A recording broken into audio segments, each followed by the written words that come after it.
Okay. Let's make sure I'm looking up. Okay, Ma, saw your text. I got it.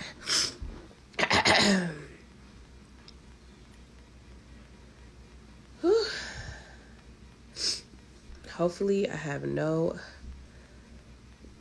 Hi, family. My toddler gave me a cold, so I am praying that I don't have a sneeze attack, which is why I'm 4 minutes late, because I always start on time. Stickler for time. But the way my nap was set up and the way I cannot breathe. Hi. Yes, I should start late on time more often because people are pulling up on Facebook and on Instagram. Timely. Hi, Ashley, Isaiah, Mel, Tasha. Yes, Phoenix got me sick. And the eyebrow lady, she jacked me up. Golly, every time I look at these eyebrows, I get upset. I said, keep them thick, but make them sexy. She made them thin and then tried to act like, oh, let me just fix the other one. Oh, hey, Corey. Welcome back from the Bahamas. I'll be in some Caribbean heat next week. I need it. Yeah, so then I had thin eyebrows for the last... When I got them done? What was the last holiday that this happened? Not New Year's. Whatever happened after. Anyway, these eyebrows... Don't look too close. Don't be trying to zoom in on the brow. No, Isaiah, you're not going on vacation. You need to help Grandma watch Phoenix. Thin and sexy. Now you can tell black people got their taxes. I started stunting on a thread lady, right? Oh my God. So, guys, please, let's cross our fingers. Let's pray before we start. Please don't let Kathleen have any boogers during live. I don't know how to handle a cold while being on live with you guys. So thank you guys so much for joining. I really appreciate when you guys come every week. It's like, wow. I know I talk a lot, but clearly I'm saying things that are kind of interesting, maybe a little funny. If y'all need to hop off real quick and text your friends to jump in, I don't mind. Just make sure to come back. Please rejoin the situation. As you can see, I'm bundled up because my landlord has decided that although it's 38 degrees outside, we don't need heat. I got to get out of New York. I need a building with central air where I control my own air. This is what happens when they say the gas is included. They will include it when they feel like it. Thank God I have to rely on them for the electricity. Anyway, tonight we are going to have our second guest on, Mr. Zaki Smith, and he's going to chat with us about some cool things that he has been doing up in Albany. So that's going to be really fun. So, as always, let's get into this thing before Zaki joins us. Tonight's topic, crime and time. Yes, Mr. Zaki Smith. I got to give my son his professional name, okay? That's the big homie. But tonight's topic is crime and time. If you're just joining us, I'm going through a cold again. We already went through this, 4 weeks ago, out of first episode. But these kids, they must call the germs on speed dial. Hey, my mom is very healthy right now. Pull up, get her sick. So, here we are. So, crime and time. What the F is going on?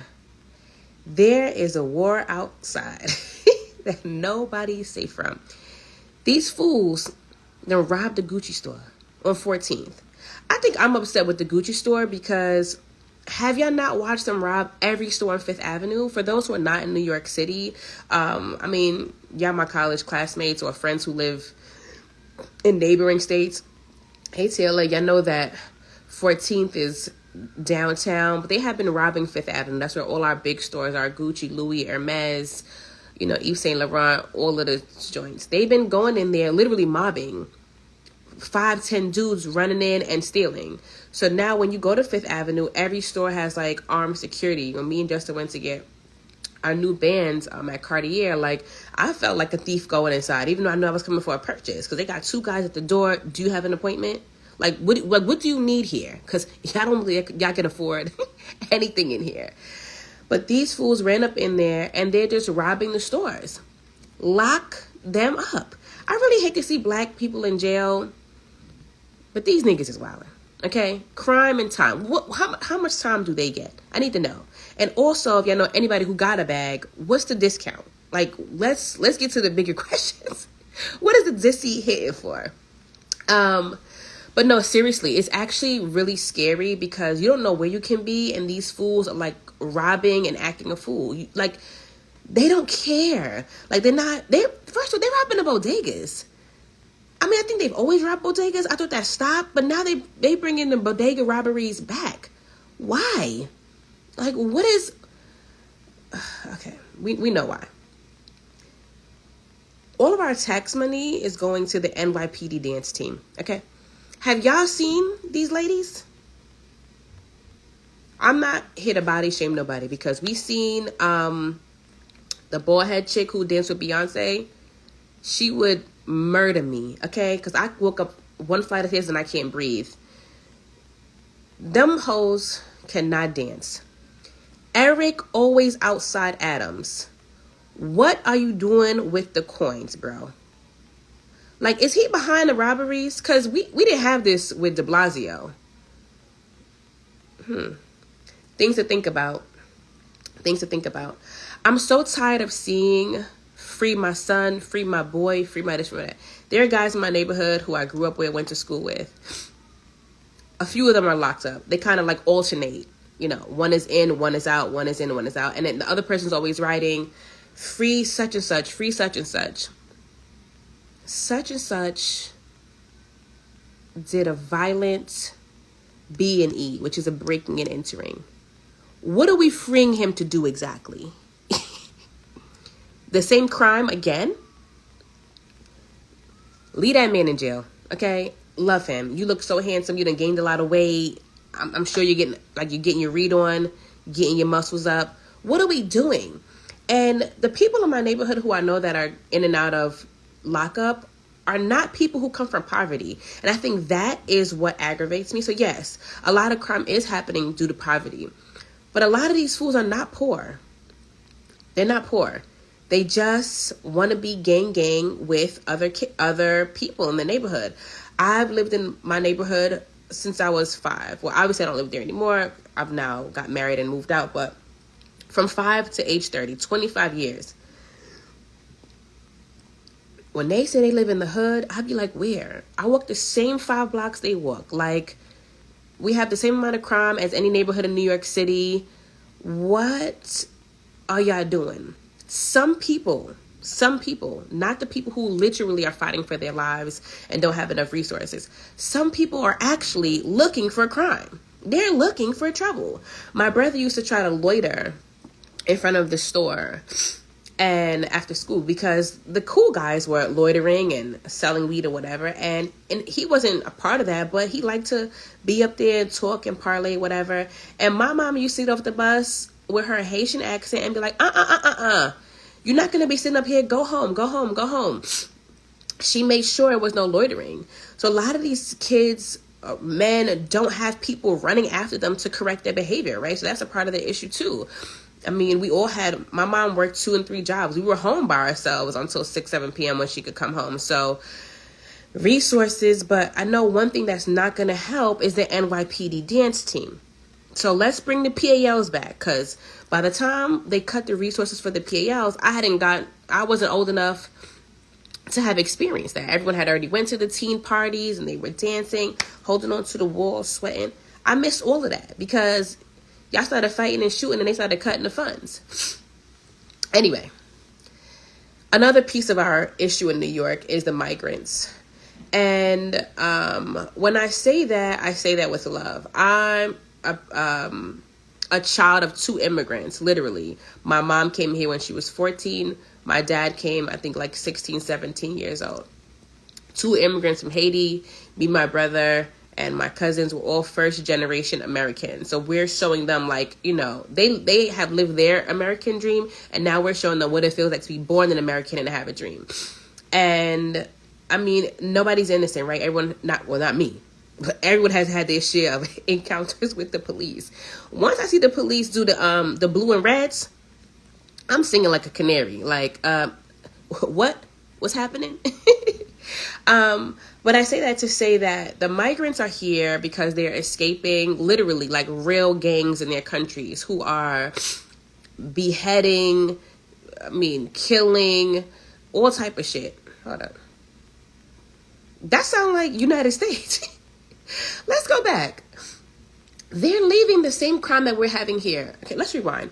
The USA issued a travel ban for us not to go to Jamaica and Bahamas. I had to read my notes. As they say, the crime was increasing, not in the tourist areas. But they forgot to mention that if you stay here and you happen to attend a parade for a Super Bowl win, you may get shot and you may get killed. Charlemagne said this morning, I am as American as mass shootings, mass killings. America, mind your goddamn business. Stop telling people don't go to other countries because the crime is increasing. What the F is happening here? That white man beheaded his dad because his dad used to work for the government and had him on Facebook Live. These people are going into schools shooting toddlers and kids. They're at a parade, the happiest parade in the world, free parade. And they're shooting. They killed an innocent radio VJ who has a husband and kids. Where can we go? They're shooting on the beach. A neighbor of mine, he got shot in the stomach. He was at a barbecue. He was like 16, 17 years old because the mom said nobody who wasn't invited to her barbecue can come. These kids got mad, went and got a sawed-off shotgun and shot this boy in the stomach. Thank God he lived. But this is the kind of foolishness that is happening here that we can't get under control, but we're talking about don't go somewhere else. Okay. Back to the migrants. They're here, right? It is what it is. I'm not in total agreement with all of the resources they're getting. I don't have all the research, but it sounds really crazy to me. I live in a middle class neighborhood. At this point, I think we're just upper poor. There's no way we're middle class. There's no way. We're just upper poor class. And couple days a week, the churches are giving out food. Have you guys seen how long these lines are for people waiting for basics? They're waiting for canned foods. They're waiting for apples, potatoes, like literally the basics, because they cannot afford it. And y'all talking about giving migrants $10,000 for food? There's a war going on outside nobody's safe from. Our government is wild. I need to understand the logic behind it. So really, we need to lock our government up. We need to start policing the police, the mayor, Eric Always Outside Adams, Kathy. I'm not gonna get on Kathy. Anyway, back to the migrants. So a lot of migrants are committing crimes. They're noticing that, there's good people and there's bad people. This is not all the migrants. The bad migrants who have now entered New York, who were bad in their countries, are now bringing their bad, not Councilman Rashad Tate, Liz, that was so perfect. They're bringing their gangs here. They're linking up and they're getting on the scooters and they're literally robbing people. And the police cannot find them because guess what? They weren't born here. There's no fingerprints. They've never been arrested. These are considered ghost crimes. Ghost crimes. What are we doing? You can't even ride the train. Before COVID, I used to ride the train. My train ride was 1 hour. I would sleep from Jamaica Center to World Trade Center. That's like an hour and 15-minute ride there and back. That was literally my 2-time-a-day nap. You can't sleep on the train. These crazy will snatch your phone. They'll cut your neck. All type of stuff. So now the migrants are on 42nd Street telling people walk in the street, you can't walk on the sidewalk. They're beating up the police. Lock them up. It's not the resolution for everything, but lock them up. But yes, back to our main issue here, which is poverty. People are struggling, and I get it. Like, as a free country, we need to assist other people. But I gotta say this. Why are we Israel's highest donor? Y'all know that Israel is committing genocide, right? Okay. I'm not going to get too deep on that. But we know what's happening over there. And United States is emailing and calling Kathleen Delva, that's what they know me as, for their $100,000 in student loans. Y'all gave that to Israel. Take it up with them.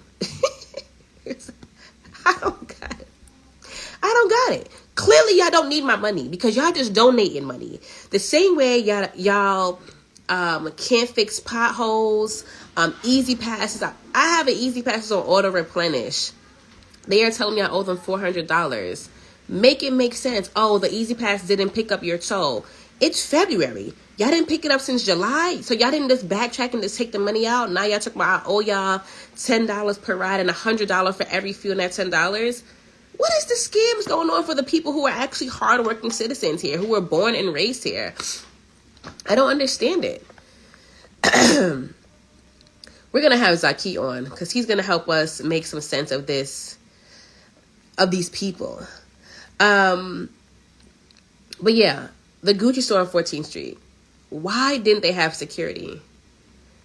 Why did that girl walk in with them two guys and she's the only one with no mask on? Y'all don't even know how to rob. Like, y'all don't even know how to rob. Who are these amateurs? I don't want you guys to rob. Please, don't rob anywhere where I'm at because I'm telling you, I will literally pee on myself. And I don't carry a change of clothes in my car for myself, only for my 4-year-old. That wouldn't be good. And this is out of line. A couple months ago, well, I don't know. How long has Eric Adams been in office now? Because he's always outside. I don't even know when he's politicking. Maybe 2 years. He sat down. Well, he was trying to ban drill music from the radios. He was calling the radios saying that he didn't want drill music. And a couple of rappers were not happy with that because they're like, this is our freedom of speech. Excuse me, you're trying to take away from our amendments, rah, rah, rah. And he wound up sitting down with Mano and a couple of other rappers. And their message was basically saying to Eric Adams, you know, you're trying to stop the music. Instead, you should be trying to stop the crime. Like, these kids are only speaking about what they experience in their neighborhoods. So how about you stop the poverty, you stop the shootings, then they have nothing to rap about. I'm 50-50 on that. I'm calling cap. Okay? Some of these N-words are doing that because they want street cred. Like I said, they want to be down. Okay? And some of them are literally just living in the wrong neighborhoods. And they're like soft kids and good kids who like, damn, if I want to survive another week in this neighborhood, I guess I got to get a gun. I don't really know how that works. Like, I wasn't raised that way. Okay? But our guest, he's lived a couple of lives, so he's gonna walk us through what these people do. But it just made me think about Jay-Z, in his song "Ignorant Shit" with Beanie Siegel, and he's like, Scarface the movie did more than Scarface the rapper to me, but that ain't the blame for all the shit that's happened to me. And it's like, yeah, like, we watch so many violent movies, right? Nobody blames the movies though. They're actors. So are these rappers, right? Scarface the rapper, like, did not do much as, Scarface the movie did more than Scarface the rapper to me. Like, a rapper didn't do as much as this movie emulated this man killing and acting a fool. But yet we go back to blaming rap music and the neighborhoods we live in and rah, rah, rah, rah, rah. It's a bunch of bullcrap. Anyway, in positive news, we've seen a couple of laws pass, which I'm going to have Zaki join us in the next 2 minutes. So Zaki, get ready. I'm about to pull you in. If you could send your request, Zach, that'd be awesome. But we watched Meek Mill be falsely accused of a crime of beating up a police officer. We watched through the trial. You know, obviously the trial happened prior to him being famous, but we learned through details of articles and all of that he didn't do it. If he hit a cop, you think he would have only had a lumped up eye and a lip? That boy wouldn't be here to tell us a story. We seen how crooked the cops were, how crooked the judge was, how as soon as he became cool with people who had money and resources, right, those things were dropped. And we realized how unfair his probation was. His probation was not realistic. How can you expect somebody to do a crime that they may have did or did not do, serve the time, then you want them to get a job? I applied for Target years ago when I was like first out of college. And the first question was, if you have been convicted of a felony, please exit this interview. It didn't even, please exit this application. It didn't even let me start the application. And I was thinking like, dang, that's kind of foul. Because when these people get off probation, they have to get a job. If you don't get a job, you are violating your probation and you have the possibility of getting sent back to jail. How can they get a job? Like, make it make sense. So one thing that passed in Philly was a Philly probation law that Meek Mill was crying about. Like, obviously, that's really touching, especially, could you imagine just, like, being on cuffs for, like, 10 years after you have served your time? So the new probation law aims to limit the length of probation and prevent people from being sent back to jail for minor violations in the state with one of the highest rates of residents who are incarcerated or under supervision.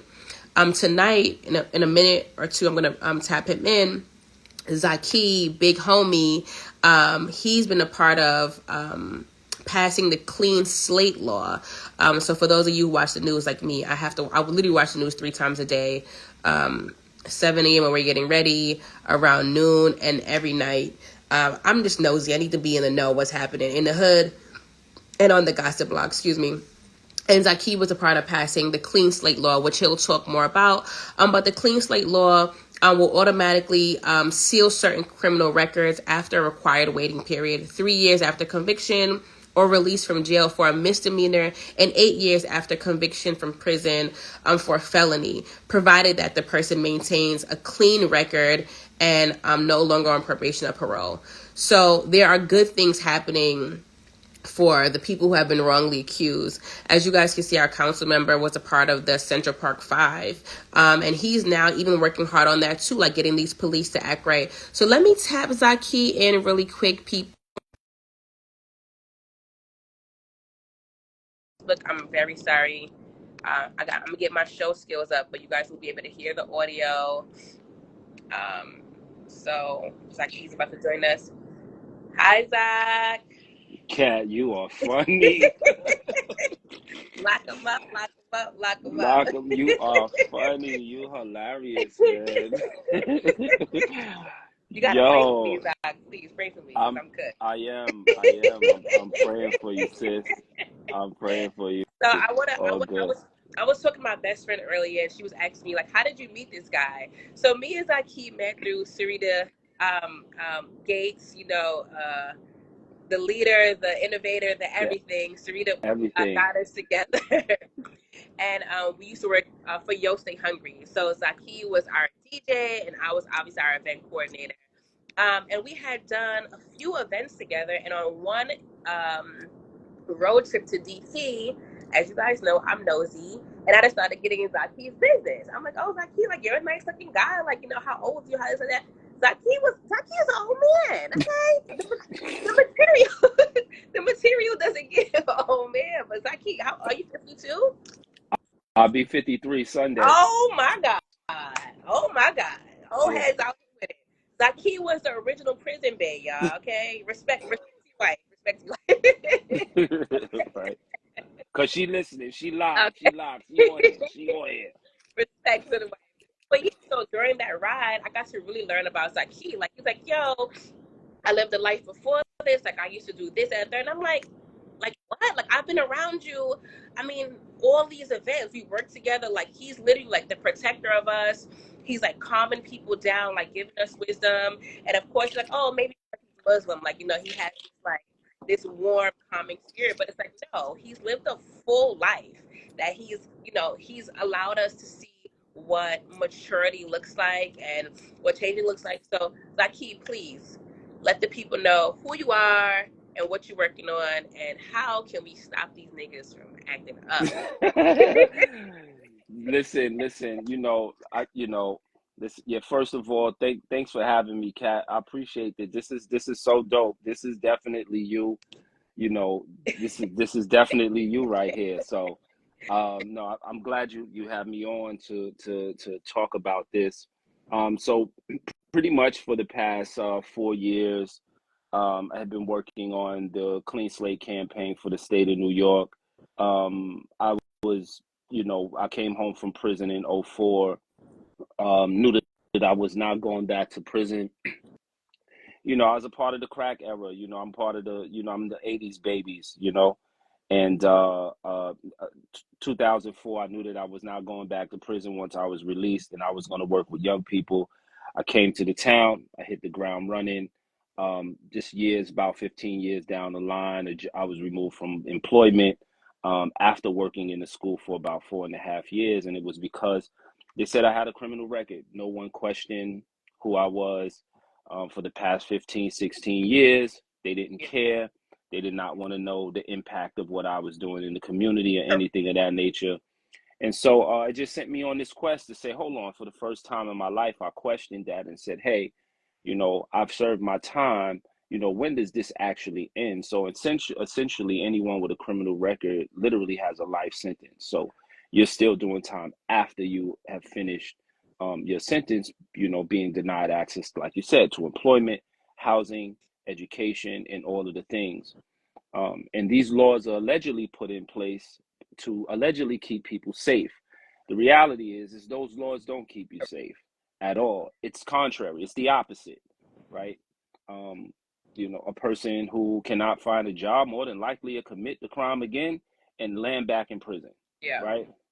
If you can't provide the basics for yourself. So essentially, that is what has been happening for the past 4 years. And so, November, Governor Hochul actually finally she signed the bill into law.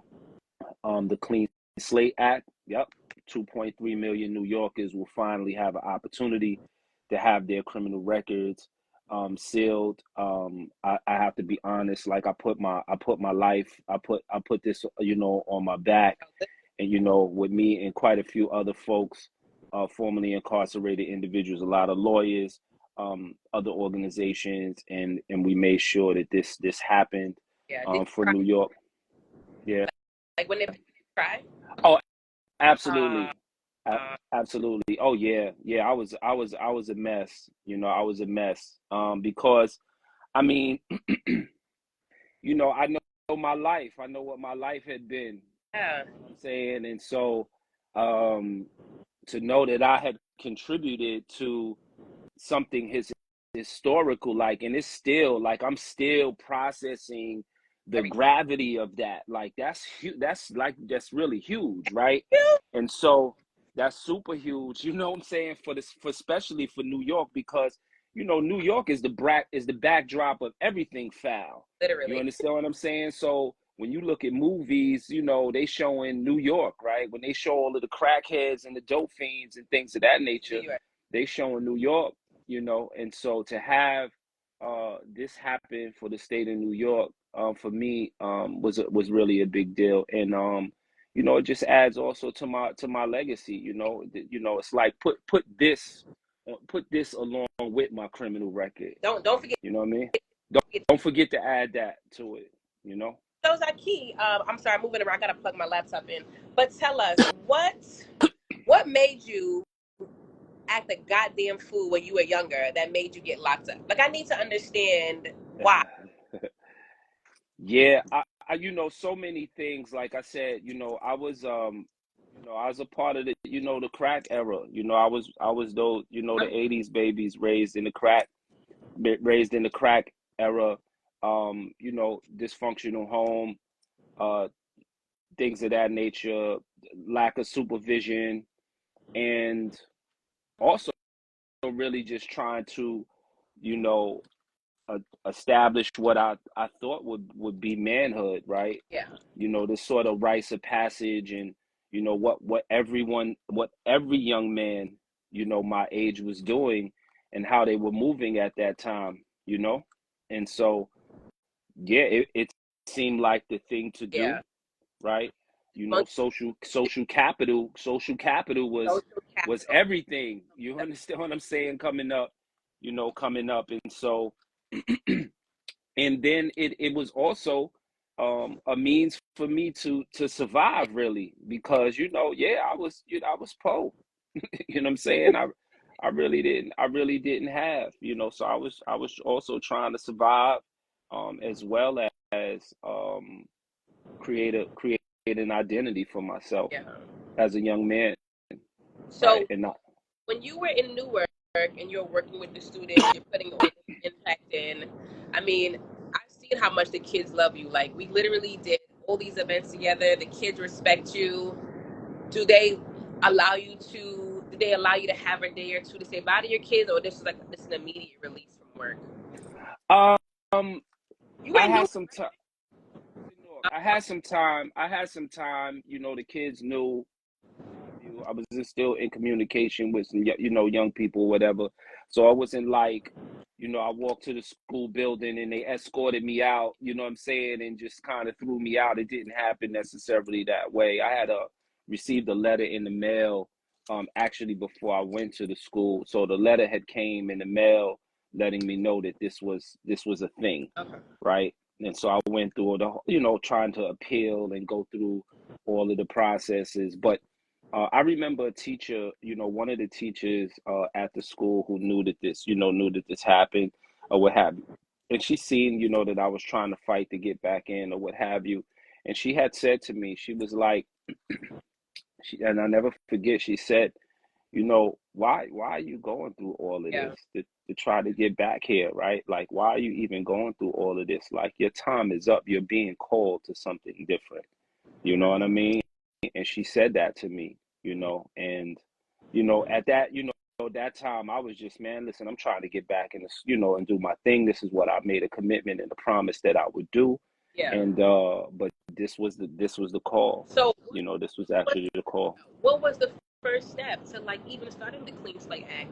Because I mean, from what I see from the press conference, like I mean, there's a bunch of people who's on it. Like you took a photo with Lala and a bunch of other folks, but I know that you were like the initiator before everyone. I mean, you need a celebrity face. You need people to be a part of your call to action in order for it to move. So, what was your like literal first step into making it happen for people who maybe have a cause they want to fight for? Like, what was the first thing you did? Like, yo, I gotta change this. Who did you go speak to? What did you do first? Yeah, yeah. First of all, I needed to educate myself. Okay. I needed to understand what was the law, what was this language that was associated with what was actually Yeah. happening. I needed to find out what I needed to read it somewhere, right? And see why is this happening, because you know when I took a plea, my plea agreement while I was locked up, I never heard, a judge never said, hey, listen, upon you pleading guilty of this, right? Know that after this, for the rest of your life, Yeah. this is how, like, none of that is ever explained in a sentence or whatsoever, right? And so I had to educate myself. And the first thing that I came across was a terminology called collateral consequences. And Mm-hmm. so that is what that is. It's called collateral consequences. And I had never heard it before. Again, an attorney never mentioned it to me, a judge, no one has ever, spoke to me about that before. And so my thing was, I need to educate everybody. I need to start telling people, like, hold on, I started, with the bullhorn. Like, yeah, so I got into this, I created this thing called Feast for Fair Chance. I started doing dinners, and I was just inviting people to these dinners, to educate them about collateral consequences and the need for the law to change. Now listen, I never been, with politics. I never been with politicians. That space always represented harm to me. Yeah. So I wasn't into voting. I didn't know who my elected officials were. I didn't care. You understand what I'm saying? And so for the first time, I I had to go in that direction. Literally. I had to literally talk to a politician. I had to find out who my elected official was. I needed and understand what their role actually is. And I think a lot of our communities don't understand what the role of our elected officials are, and they don't care. And I got Yeah. it. Got it. You know? So So that was the first step for me. got it. And it's so great that you said that, because every time we have like the smaller elections, like the community elections, I literally go on Instagram and I say, hey, all my friends who are dating, or all my friends who are scammers and drug dealers, whatever, please come out and vote for the DA, because the DA is the person who's going to lock your ass up and give you all that time. Y'all at home don't want to vote, and now we're voting in the most conservative DA ever, who's white, who's not from these neighborhoods, who has no knowledge of anything, and they're giving y'all 10 years for stealing $20 of items, at Target. Like, it doesn't make sense. So yeah, But a lot of people are ignorant. But go ahead. Here's the deal, like, and that's, even understanding that lane. And so one of the things also I've had to educate myself around too is that the truth of the matter is the prosecutor is not interested in really like really giving like a whole bunch of time. It's that they don't care. They can give you some time, a lot of time, right? Their major concern, the major concern is the conviction. It has never been about, it's never about keeping people safe. It's about the conviction, because once you have the conviction, you have a life sentence. God, Second-class citizen for the rest of your life. and that's So it doesn't matter how much time you do. It doesn't matter how much time you do. think about it like that. That's It doesn't matter. That's so that literally makes sense. Because one, the truth of the matter is that we don't have we have a prison system. We have a punishment system. We don't have an accountability system. So people believe that locking someone up is about accountability. Yeah. That's a very small component of people should pay for what it is that they have done, right? Yes. That's a very small component, because the reality is 98% of the individuals who are getting locked up, that's what's going to happen. They're coming home. And they're going to do it again. But it doesn't matter. The thing is, it's not even the fact, right? It's not even the fact that they're going to do it again. Yeah. 98% of the individuals are coming home. How do we want them to return back? Yeah. So if we have a punishment system and we don't have an accountability system, so accountability shows how accountability shows up. The person who has committed the offense heals, so is the victim. Yeah. What we have, we don't have that. So the victim, we only see one kind of victim. Yeah. We always see one kind of victim, right? Yeah. We never see the healed victim. We see the person who has not healed, right? And that's real, right? Yeah. And I'm not speaking, anyone who is a victim of crime, I'm speaking from the place of being a victim of crime. You can't grow up in the 80s and 90s and not be a victim of crime. I'm a victim, right? I'm a survivor of child abuse. And so I know what I wanted, right? As a victim, I just didn't want it to happen again. Yeah. Right? And I didn't want it to happen to anybody else.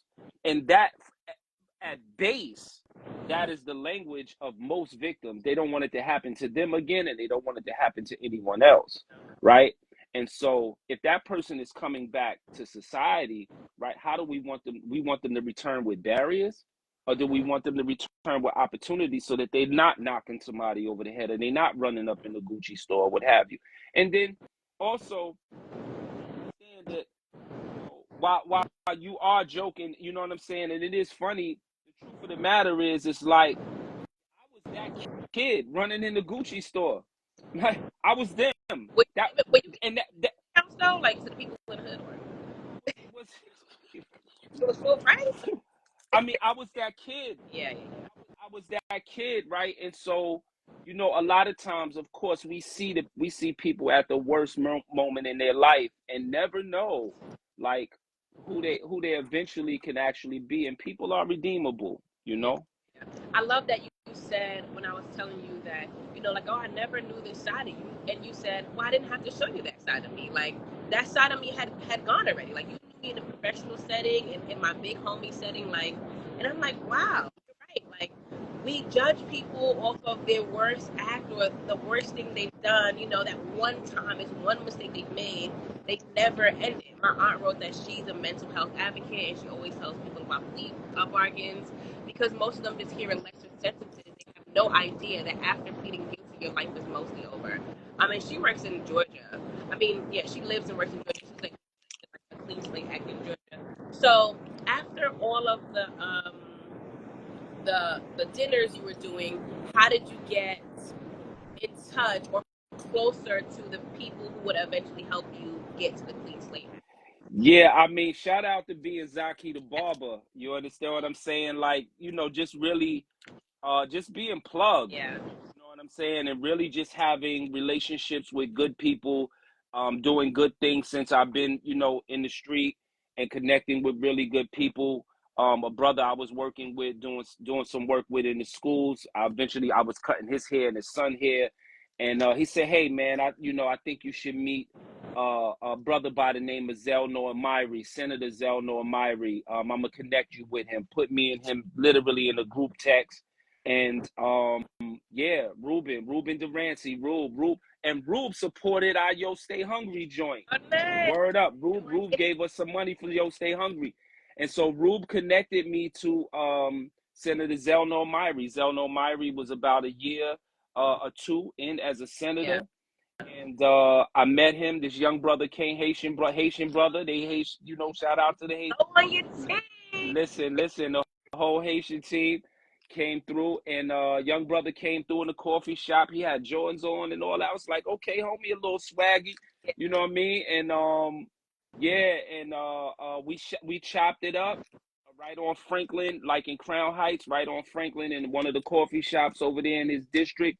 We chopped it up. I told him about this whole collateral consequence and how this law need to change.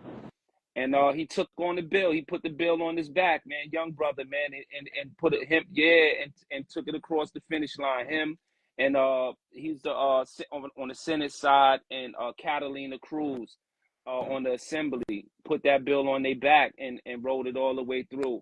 You know what I mean? He was genuine, straight up front from the very beginning, and yeah, we made it happen. But also, shout out friend of mine's, Sarah.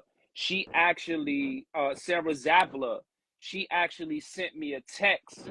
Like once I told her I was finished with, with the organization that I was in, she sent me a text say, hey, yo, there's this new organization starting up that's letting people who want to pursue a policy or something of that nature that they're passionate about.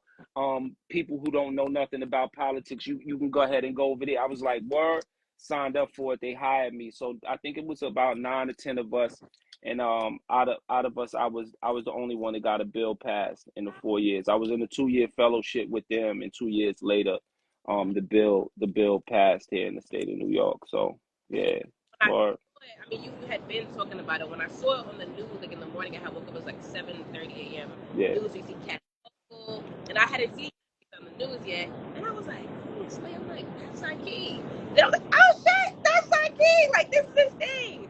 So it's like it's nice for me to see on the other end somebody who's not necessarily affected by it, to see where you came from to where you got now. And the biggest thing, I want these guys to stop committing crimes because I have a lot of beautiful girlfriends who are ready to have their eggs cracked. And all the good looking guys are in jail. Yo, you burnt out again. Like this guy in my neighborhood, he used to lawyer. I don't know if he was a lookout guy or what, but I told him one time, you've been standing in front of this store from 7 a.m. to 6 p.m. It's a lot of commitment. It's a lot of commitment. That's a lot of commitment. Like these people have the tools. They can break in an iPhone. They can cyber bully the hell out you and steal shit from you. Use those resources, guys. Y'all are smart enough to do something good and scam on the side. Why can't crime just be like a side gig? Why does it have to be the name? No crime. Yo, Listen, here's the deal. You know, yo, they don't know that yet, Kat. They don't know that yet. Sometimes, you know, unfortunately, it's just unfortunate, you know, that, you know, we have to sit down sometime and just really reflect, you know, because truth of the matter is, like, I've always been this person. I Yeah, just didn't know it, right? that's true. That's true. Yeah, I always been this person. I just didn't know it. I mean, of course, there's some things I needed to get rid of, some things I needed to, you know, develop Yeah. or what have you. But, you know, listen, you know, you So, Zach, know, yeah. if you didn't, if you did not get locked up, do you think that your life would be what it is now? I don't know. I have no. I couldn't even answer that. Yeah. Because sometimes people look at, like being locked up as like a form of reform. Like, I need that time to sit down for me to change. Like, did jail or prison change you, or just hurt you? I think. I think I had always been on the road of rehabilitation, or, you know, road to recovery through my entire time there. You know, there's these benchmarks. As I look at my life, there's these benchmarks of growth, right? You know, obstacles and things and mental things that I overcame, to get me to where I am now, you know. And so, and it's funny, it's some of the things that I'm actually, so just wanted to put that out here too, is that, so initially when I first heard this, you know, came across this whole situation or whatever, I thought about, hey, you know, I need to do a film, right? I need to do a movie. We need to put this on a big screen, right? I thought about 13th and how impactful that was, and I said, hold on, wait a minute, this is very specific, right? To a thing that is happening, right? And Michelle Alexander wrote a book on it, but it's like many people never read the book, The New Jim Crow. I said, you know, this needs to be a film, and it needs to have a human, you know, a human face, right? Versus it just being this broad stroke thing around the country. And so, I started filming, Nice. capturing every moment, pretty much every moment of the campaign. That, you know, and then also realizing, so I picked up the camera or what have you. Also learning and understanding, like, what goes into a documentary, what goes into a film, and what is actually needed to make a very engaging film. So currently, I am fundraising, to shoot this film. I have a lot of footage. I did interview, um, always outside, Eric Adams. I interviewed him. He was a major, believe it. Listen, he was a major support around Clean Slate. Like, literally hit him on. Listen, I need you to holler at Governor Hochul. Yeah. Boom, no No, problem. Go up to Albany. before he Yeah, was mayor, he was a big advocate of. yeah, yeah. This when he was Brooklyn Borough president. He was Brooklyn Borough president or what have you, and his support, because the truth of the matter is, Mayor Adams, um, he had his criminal record sealed. You Oh, understand? So yeah, so he had a criminal record when he was young, and he had his sealed because he was 15 years old. But in any event, I've been documenting this, and there's much more work, documentation that needs in order to get this to completion. So there is a link in yeah. my bio for anyone to please support however you can to help this film come to fruition. You know what I mean? But yeah, so that's the deal, Kat. You know. I love that. So for those who didn't catch it, Zaki mentioned 13th, which was a film by Ava DuVernay. It was on Netflix. I'm not sure if it's still there. If you guys haven't had a chance to watch It's it, still watch that so you get there. what he's speaking of. And I'll definitely share your link. That was my next question. Like, how can we support you? What you're doing next? The Clean Slate Act. We need to. Is there anything that we need to know about upcoming voting that affects what you're doing? Yeah, so just to give some clarity around the Clean Slate Act. So the Clean Slate Act is, so a person who has a criminal record. So there's, like you said, there's a waiting period. If you have a misdemeanor, there's a waiting period of 3 years. You cannot be on parole or probation.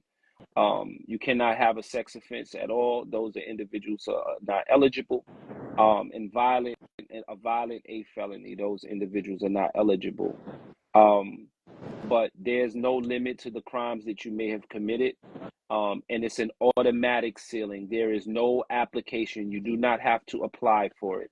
It is an automatic sealing. For a person who has committed a felony, you have to wait 8 years. While you're on parole, the time is counting. While you're on probation, the time is counting. It doesn't start like some people have the belief that it starts after those things are finished. No, the time is counting then. Also, the thing I've also learned about law, that there's an implementation process.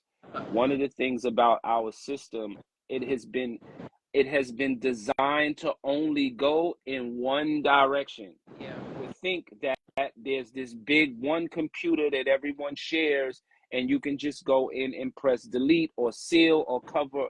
That is not the case. And so it would at least be another 2 years before it actually officially takes effect, that people would receive some relief. And it is retro, so individual is going back. So it's not like only the people right now in this decade. You know what I'm saying? Because truth of the matter is, for me, this is a reparations for anyone who grew up in the crack era, because that era is the era that truly wore the burden of the prison boom that happened in 92 and 94 and so forth and so on. So yeah, so that's the deal. But yes, please hit the link. Support is please support. Please, let's get this film done. Yeah. The fact that it's a retro literally changed so many lives. I'm so happy that you mentioned that, because yeah, that would suck. So, like, it just applied. I mean, loans is a different thing, but like, they trying to like help students who are in college now, and hope for them not to have debt. And I'm like, well, what about the rest of us? Like, I have $100,000 in debt because my parents didn't have good credit, right? So it's like I could have went to school for 50, but it was doubled up because we didn't have credit yet. We made so much for financial aid. They scamming all around. Yeah, they scamming. Yeah, they getting money all around. I wanted to answer a question. I think your aunt asked, this law is New York. So clean slate was actually passed in 12 other states throughout the country. So shout out to Sheena Mead, the head of the Clean Slate Initiative. Please look them up. Yeah, so it's in 12 other states as well. Definitely looking to make clean slate happen through, and that's the purpose of the film. The film is, how do we begin to put a lens, because these laws are not unique to New York.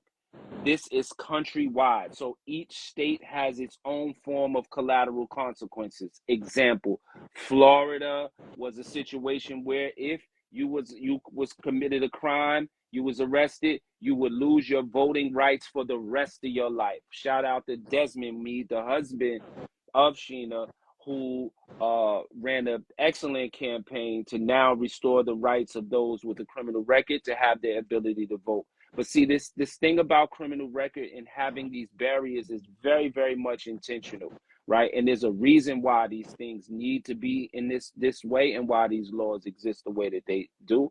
And I'm definitely intending to highlight that in this film, and to awaken the entire country and the communities to say, hold up, wait a minute, we need to be able to move forward. We just can't take this. You know what I mean? So yeah.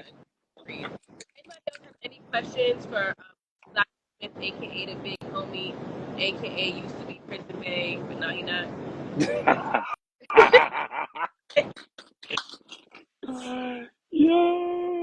Yeah, and once we wrap this up, I'm definitely gonna post a link to his film. Please support, guys.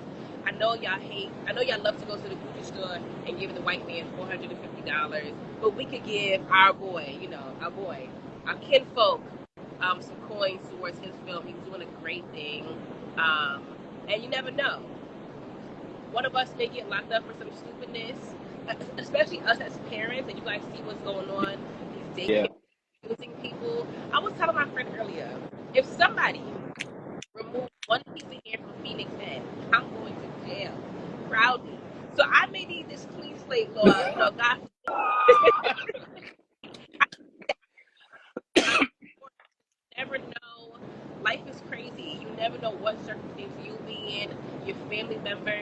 guys know my nephew. We used to call him GTA. He's never really stolen a car outside of mine. But that's just like, guidance. We never know. Anything can happen to anybody in your family. So Yeah, please support. Uh, absolutely. so yeah, we don't have any questions. But Zod, I love you, my boy forever. Thank you so much for joining my Same here, show. Kat. And Absolutely, all the absolutely. knowledge drive, because I'm like the nosy neighbor who like be out the window. I need to know what's happening, and Right, the news give me all these details. So I'm glad that right. dropped some gems. Absolutely. So thank you so much, Zod. And good night, everybody. And we'll talk again in 2 weeks. Bye Thank y'all so much. Reedy, I see you. bye. Have a All good right. night.